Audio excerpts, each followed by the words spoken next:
bariyaha ka mid ah waxaa jiray ay ilaalin jiray adhi ay lahaayeen qoys tuulo deganaa. maalin maalmaha ka midana waxaa yimid nin, waxaana uu dilay aygii reerka.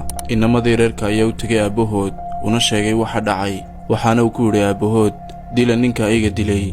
way yaabeen waxaana yidhaahdeen, wuu weynaaday aabbaheen waxna ma kala garanayo, ma ay dartii ayaannu nin dhan u dilnaa.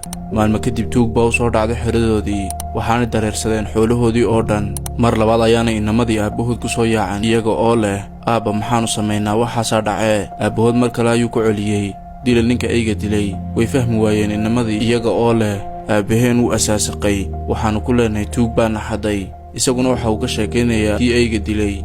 maalmo kadib tuug kale ayaa soo maray reerkii, waxaana uu aftuubtay inan guriga joogtay. sidii horoo kalena waxay ku soo yaaceen aabbahood, waxaanay ku yidhaahdeen maxaannu samaynaa, inantaydii ayaana laga qaatee. odaygii ayaa yidhi sidii caadadiisa ahayd, dila ninka ayga dilay. ninkii u weynaa carruurta ayaa yidhi, wuxuu aabbahay yidhi ayaan samaynayaa. wuu baxay, ninkii aygooda dilay ayaanu soo dilay. wararkii ayaa ku faafay deegaanadii oo dhan, waxaana uu gaadhay kuwii ka xaday xoolaha. waxaana ay yidhaahdeen iyagoo wada hadlaya, haddii ay ninkii aygooda dilay waxaa ku sameeyeen, maxay nagu samayn karaan innagoo xoolahoodoo dhan xadnay. kadibna xoolihii ayay iska soo celiyeen, halka ninkii gabadha aftuubtay uu isna soo celiyey inantii. markaas ayay ogaadeen inamadii xikmadda uu aabbahood ka lahaa dilka ninka ayga dilay, oo ahayd haddaad maanta ka yeeshay inuu aygaaga iska dilo, beri wuu kugu socon doonaa ilaa uu adiga ku dilo. sidaasi la midana ninka aad maanta ka yeesho inuu walaalkaa dilo, beri ha fogaysan inuu adiga ku dilo.